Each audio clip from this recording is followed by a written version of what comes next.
계시록 13장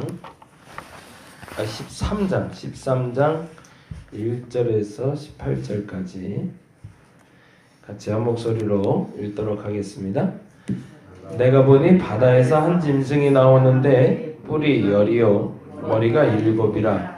그 뿔에는 10 왕관이 있고 그 머리들에는 신성 모독하는 이름들이 있더라.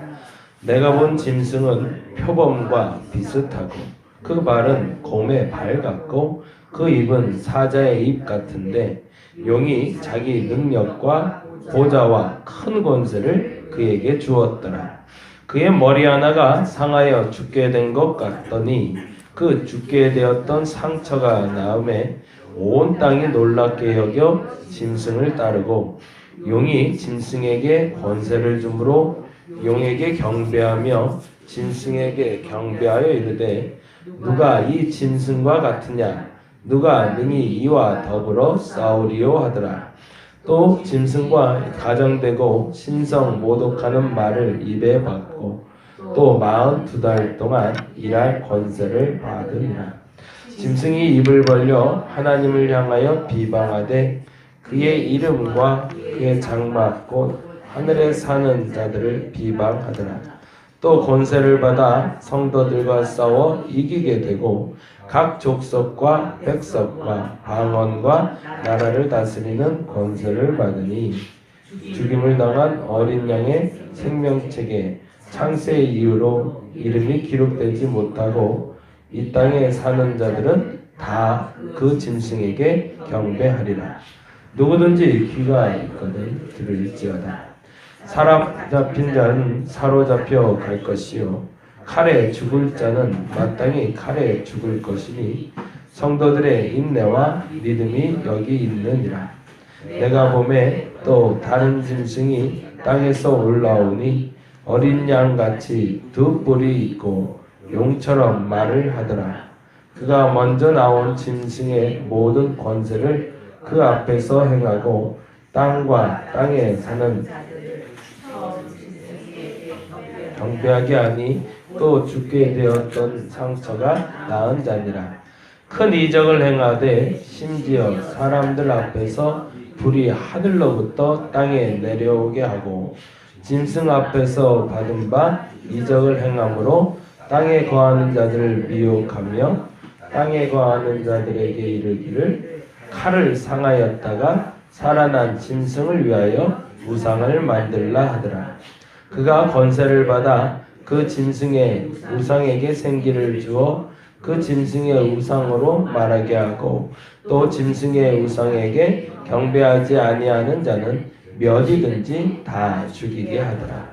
그가 모든 자 곧 작은 자나 큰 자나 부하 가난한 자나 자유인이나 종들에게 그 오른손에나 이마에 표를 받게 하고 누구든지 이 표를 가진 자 외에는 매매를 못하게 하니 이 표는 곧 짐승의 이름이나 그 이름의 수라.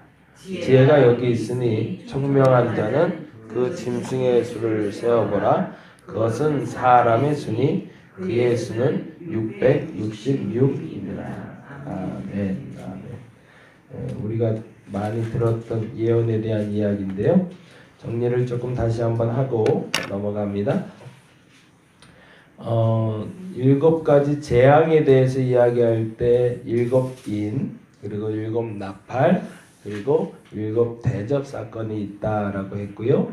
7인이 떼어지는 동시에 마지막에 7나팔이 불려졌고 7나팔이 불려지는 마지막 7나팔 소리가 11장에 드러나면서 그 11장에서 잠시 머물고 12장, 13장, 14장을 통해서 잠깐 다시 한번 정리한다라고 했습니다. 그러면서 12장의 얘기는 지금까지 왜 이 7가지의 재앙이 일어나고 있는지, 보다 정확히 말하면 우리가 말하는 7년 대환란, 42달 1260일이라고 불려지는 이 3년 반, 3년 반으로 여겨지는 이 7년 대환란이 왜 일어났는지에 대한 원인, 그 배경이 되는 사건을 설명하는 게 바로 12장. 그래서 12장에는 땅에서 무슨 일이 있었는지, 하늘에서 무슨 일이 있었는지. 그래서 땅에서 있는 일에 대해선 12장 1절에서 6절, 그리고 하늘에서 있는 일에 대해선 7절에서 12절. 그래서 이 땅에 있었던 일이 단지 땅에서만 일어난 일로 끝나는 게 아니라 저 하늘의 일과 연관되어 있다. 그래서 이 하늘의 일이 결국에 시작이 돼서 이 땅의 일에 이 재앙이 오기 시작했고, 이 하늘과 땅의 일이 만나서 일어난 일이 바로 13절에서 17절이다 라고 말씀을 드렸습니다. 그리고 17절 말씀을 어제 이제 얘기하려다가 말았는데요. 17절에 이렇게 되어 있죠. 17절을 같이 한번 12장 17절 같이 한번 읽어보겠습니다. 읽겠습니다. 시작. 용이 여자에게 분노하여 돌아가서 그 여자의 남은 자손 곧 하나님의 계명을 지키며 예수의 증거를 가진 자들과 더불어 싸우려고 바다 모래 위에 서 있더라 라고 되어 있었어요. 무슨 말이죠? 용이 왜 화가 난 거죠? 네, 13, 14, 15절을 보면 나오죠. 13, 14, 15절 13절 보겠습니다. 용이 자기의 땅에서 내쫓긴 것을 보고 남자를 낳은 여자를 박해하는지라. 너무 화가 나서 땅에 있는 남자를 낳은 여자, 믿는 자들을 말합니다. 믿는 자들을 박해하기 시작하는데 어떤 일이 벌어져요? 14절에 보니까 그 여자가 큰 독수리의 두 날개를 받아 광야 자기 곳으로 날아가 거기서 그 뱀의 낯을 피하여 한 때와 두 때와 반 때, 이게 지금 우리가 말하는 7년 대왕이라는 얘기합니다. 42달 1260일이라고 여겨지는 그 기간에 3년 반 때를 얘기하는데, 사실은 요 때를 해서 사람들 어떤 이들은 그렇게 얘기도 합니다. 12장 13절에서 17절까지를 7년 대환란 중에 상반기 환란을 얘기하고, 그리고 13장 5절에 또 짐승이 과장되고 신성 모독을 말하는 입을 받고 또 42달 동안 일할 권세를 받으니라 라고 되어 있어서 그걸 후 3년 반으로 보기도 해요. 7년 대환란에 13절 14절을 12장 14절에 있는 것을 상반기 3년 반, 13장을 5절에 나온 42달을 후반기 3년 반으로 보기도 합니다. 틀린 해석은 아니니까 그렇게 한번 정리를 해놓으시는 것도 좋을 것 같아요. 그래서 그 하늘의 일과 땅의 일이 만나서 우리에게 환란이 오는데 그 환란 때가 7년 대환란인데 그 7년 대환란이 시작점에서 용이 쫓겨나 하늘에 대항하는 것이 아니라 하늘에 사람을 죽이려고 했는데, 근데 문제는 뭐냐면 15절이죠. 15절 말씀 12장 15절 여자의 뒤에서 뱀이 그 입으로 물을 강같이 토해요. 왜? 뱀이 여자를 죽이려고 물을 흘려보낸 거잖아요. 확 하고 물을 토해내는데 어떤 일이 벌어지냐면 여자를 물에 떠내려가게 하려고 하는데 16절에 보니 땅이 여자를 도와서, 심지어 땅도 여자를 도우며 그 입을 벌려 용의 입에서 토한 것을 삼켜버리니까, 이 용이라는 이가 여자를 해코지하지 못하는 것 때문에 화가 난 거죠. 너 그래? 내가 이렇게 하는데 감히 안 돼? 그러면서 분노하여 싸우려고 바다 모래 위에 서 있는 모습을 보는 게 마지막 장면이었습니다. 그리고 이 장면에서 용은 스스로 여자를 공격하려고 하지 않고 두 짐승을 불러내요. 이 부분은 학자들이 약간 이제 알레고리 해석이라고 불리긴 하지만, 그러나 좀 정설로 받아들여지는 해석을 잠깐 말씀을 드리려고 그래요. 그래서 용이 이 여자를 공격하기 위해서 두 가지의 도구를 사용하게 되는데, 그 첫 번째 도구가 되는 게 바로 13장 1절입니다. 13장 1절 한번 볼까요? 두 짐승을 불러냅니다. 13장 1절 읽어봅니다. 내가 보니 바다에서 한 짐승이 나오는데 뿔이 10이요 머리가 7이라 그 뿔에는 10 왕관이, 거기다 왕관에다 동그라미 적어주세요. 그리고 그 머리들에는 신성 모독하는 이름들이 있더라. 첫 번째 짐승을 불러낸 이유는 여자를 공격하기 위해서죠. 그러니까 이제는 정면 공격이 안 되니까 측면 공격을 하려고 하는 거예요.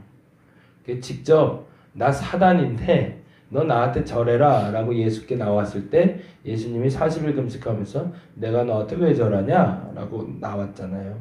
그러니까 사단이 그때 잠시 예수를 떠나니라 라고 되어 있잖아요. 그러고 나서 사단은 공격을 멈췄다는 얘기가 아니라 무슨 얘기예요? 측면 공격을 시작한다는 거죠. 마찬가지로 동일하게 오늘도 지금 이 여자를 정면으로 입에서 물을 토해내서 정면 공격을 하려다가 이 공격이 먹히질 않자 측면 공격을 하기 시작했는데 첫 번째는 왕관을 쓴 짐승을 불러냈다는 겁니다. 그리고 나서 이렇게 얘기합니다. 3절, 4절, 2절부터 보죠. 2절 읽어봅니다. 내가 본 짐승은 표범과 비슷하고 그 발은 곰의 발 같고 그 입은 사자의 입 같은데 용이 자기의 능력과 보좌와 큰 권세를 그에게 주었더라. 거기서 능력, 보좌, 큰 권세는 동그라미 해주세요. 이게 약간의 유사성이 있어서 말씀드려요. 왕관을 쓰고 있고 능력, 보좌, 큰 권세, 이건 어디에 쓰는 말일까요? 우리 주 예수 그리스도께 쓰시는 단어죠. 주께서 하나님의 능력과 하나님의 보좌에 앉으시고 하나님의 권세를 가지고 우리에게 온다고 얘기하는데 그 비슷한 모양으로 꾸며진 이가 나타난다는 겁니다. 참 예수를 닮으니 심지어 이렇게까지 닮았습니다. 3절 읽어봅니다.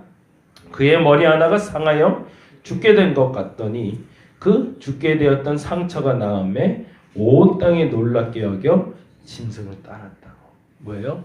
누구를 상징하고 있는 거죠? 죽임당한 예수님을 상징하고 있는 거죠. 예수님과 너무나 유사한 모습으로 나타난 사단의 도구가 있더라는 겁니다. 그리고 나서 4절 말씀해 보니 이렇게 되어 있습니다. 용이 짐승에게 권세를 주므로 용에게 경배하며 짐승에게 경배하여 이르되 누가 이 짐승과 같으냐? 누가 능히 이와 더불어 싸우리요 하더라. 내가 봐도 너를 이길 만한 권세를 가진 이가 없을 것 같다고 용이 칭찬하고 있죠. 그러고 나서 그 용에게 그 권세를 받은 이는 42달 동안 일할 권세를 받게 됩니다. 이 42달은 우리가 말하는 대로 환란이죠. 이때 요한이 정신이 반짝 났어요. 그리고 나서 9절에 이렇게 얘기합니다. 9절 말씀 같이 읽어볼까요? 누구든지 귀가 있거든 들을 자다. 이 모습을 보며 요한이 너무 답답한 거죠. 앞으로 일어날 일이지만 너무 유사한 그 모습을 보고 마치 예수 그리스도를 쫓듯이 쫓는 이들을 보게 되니 너무너무 답답해서 귀 있는 자는 들으랍니다. 그러면서 이런 얘기를 덧붙여서 하고 있습니다. 그게 8절입니다. 8절 말씀 읽어볼까요? 죽임을 당한 어린 양의 생명책에 창세 이후로 이름이 기록되지 못하고 이 땅에 사는 자들은 다 그 짐승에게 경배하리라. 이게 굉장히 중요하죠. 그러면은 어린 양의 생명책에 기록된 것이 먼저인가요? 나중인가요? 먼저죠. 그렇죠? 환란 이전에 예수 그리스도를 아는 자들은 환란을 안 당하더라는 거예요. 이게 요한이 알게 된 사건이었습니다. 우리 혹자들 그렇게 얘기해야 돼요. 저거 당해봐야 알지.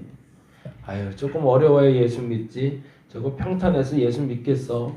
이렇게 절해하고는 예수 믿기 힘들겠다라는 얘기 종종 해요. 그리고 환난 당할 때 보통 그런 얘기합니다. 예수 믿게 하려고 어려움이 왔구나라고. 이 말이 참 무서운 말이에요. 지금 무슨 얘기를 하고 있냐면 미리 환난 전에 고난이 오기 전에 미리 예수를 알던 이들은 고통을 당하지 않더라는 거예요. 그걸 요한이 알게 된 겁니다. 그러니 먼저 좀 예수를 알고 있는 것이 얼마나 소중한지 내가 지금 말하는 거니 귀 있는 자는 좀 들으라는 얘기입니다. 그러면 그 환난을 피해갈 수가 있는데 너희들이 예수를 믿지 않아서 그 환난을 당할 수 있으니 너희들 먼저 예수 믿고 그 환난을 비껴가는 사람들이 돼달라고 요청을 하고 있는 거죠. 그 안타까움이 닫혀 있는 게 8절 9절이기도 하지만 또 하나 계속해서 말씀드리는 거지만 요한이 말하는 건 그리스도를 아는 자들에겐 소망이 있다는 거.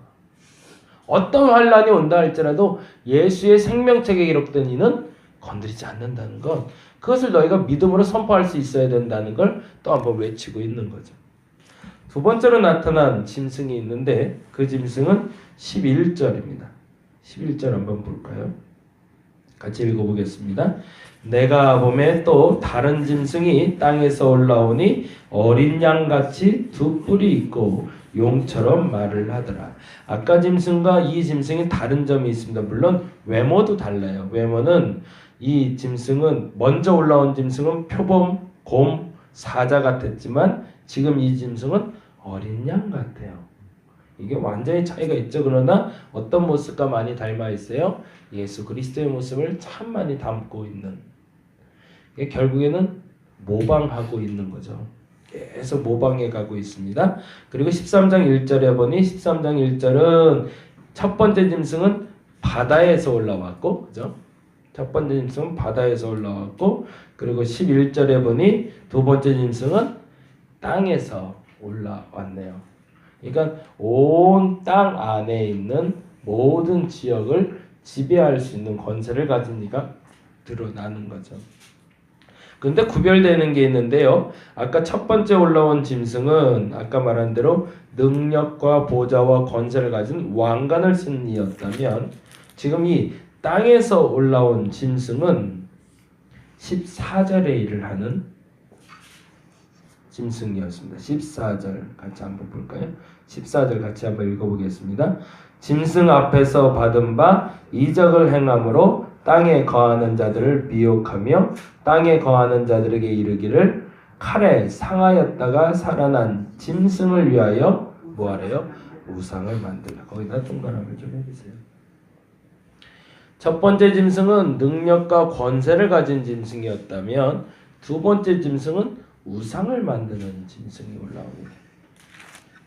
이제 좀 정리를 할게요. 예수 그리스도를 믿는 이들을 미혹하는 사단의 계략이 시작이 되는데 첫 번째는 정면 공격을 한다는 겁니다. 너 그러다 큰일 나. 너 나한테 경배해야 돼. 라고 유혹을 한다는 거죠. 그것이 마치 아담과 하와에게 첫 번째 유혹처럼 달콤하게 올 겁니다. 그거는 나에게 무시무시하게 겁나게 오진 않을 겁니다. 근데 대부분의 사람들이 그것이 잘못된 것인지를 알기 때문에 사실은 그 죄를 범하지 않습니다.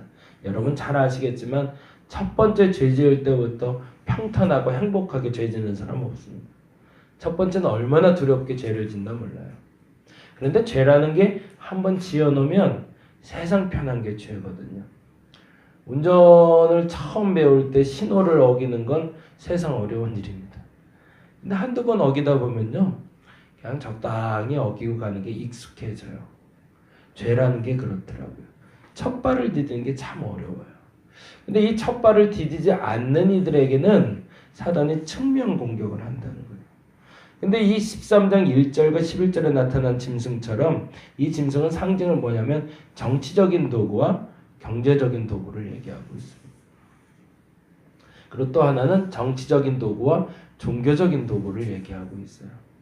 사단이 측면 공격을 하는데 어떤 공격을 하냐면 정치적인 야망을 가지고 공격을 하고 또 하나는 경제적인 것을 가지고 나를 공격을 하고 또 하나는 종교적인 것을 가지고 나를 공격을 한다는 겁니다.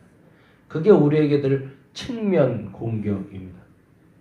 저와 여러분이 사단의 이 공격에 이겨낼 수 있기를 간절히 바랍니다. 근데 문제는 그게 주께서 주시는 것과 비슷하다는 거예요. 그러니까 사람들이 오해를 하는 거예요. 이게 하나님의 축복인지 사단이 주는 저주인지. 그냥 마냥 부자 된다고 좋아할 게 아니라는 거죠. 마냥 명예가 쌓인다고 좋아할 게 아니라는 겁니다. 마냥 뭔가가 사람들이 나를 칭찬한다고 좋아할 게 아니라는 거죠. 그 어느 시점에 그 뒤에서 조종하는 게 사단일 수 있음을 알아야 된다는 거예요. 그리고 다시 한번 경계하듯이 이야기하는 것이 바로 13장 18절입니다. 17절 18절이죠. 17절 18절 같이 한번 읽어봅니다. 누구든지 이 표를 가진 자 외에는 매매를 못하게 하니, 이게 아까 말했던 경제적인 도구를 가지고 공격한다는 거고요. 이 표는 곧 짐승의 이름이나 그 이름의 수라. 그리고 18절에 분명 이렇게 얘기합니다. 읽어봅니다. 지혜가 여기 있으니 총명한 자는 그 짐승의 수를 세어보라. 그것은 뭐래요? 사람의 수니 그의 수는 666이라. 사람들이 해석할 때 666에 자꾸 집중을 해요. 그래서 이 666이 뭐냐? 그래서 뭐 네로 황제다. 그리고 어떤 뭐 바코드의 숫자다라고도 얘기를 하고, 그리고 어떤 이는 777은 완전수기 때문에 666은 모자라는 수다라고도 얘기를 합니다. 근데 저는 지난번에도 말씀드렸지만 성경이 해석하는 수에 집중하자고 그랬잖아요. 성경이 해석하는 말에 666은 뭐라고 해석하고 있죠? 지금 여기에는 그것은 사람의 수지 하나님의 수가 아니라는 겁니다. 그가 하는 일은 하나님이 하는 일이 아닌 것을 알아야 된다는 겁니다. 어떤 사람이요? 지혜 있는 사람은 안 되는 겁니다. 아까 말한 대로 귀 있는 자는 들을지어라는 말과 동일하게 반복되는 단어입니다. 너희들이 권세를 받을 때 그게 하나님이 준 건지 사람이 준 건지, 사단이 공격을 하는 건지 하나님이 하는 건지 구별할 수 있는 사람들이 있다. 그 지혜를 구하라는 겁니다. 그거는 어떻게 보나 이렇게 보나 저렇게 보나 그건 사람의 수지 하나님의 수가 아니라는 겁니다. 저와 여러분에게 그 지혜가 있기를 간절히 바랍니다. 예수 믿고 복 받아야죠. 건강해져야 됩니다. 돈도 많이 벌어야죠. 명예도 얻을 수 있죠. 근데 그게 진짜 주께서 주시는 것인지 사단이 나를 측면 공격하는 것인지, 만일 그렇게 해서 유혹으로 들어오는 경제적인 유익이 있다면 여러분 빨리 내쳐버리시기 바랍니다. 그래서 얻게 되는 명예가 있다면 버릴 수 있어야 됩니다. 그래서 얻게 되는 인정받고 칭찬받는 일이라면 사실은 그건 안 받는 게 맞다는 겁니다. 저와 여러분의 그 지혜를 가지고 오늘을 살아갈 수 있기를 간절히 바랍니다. 기도하겠습니다. 하나님, 무서운 일입니다.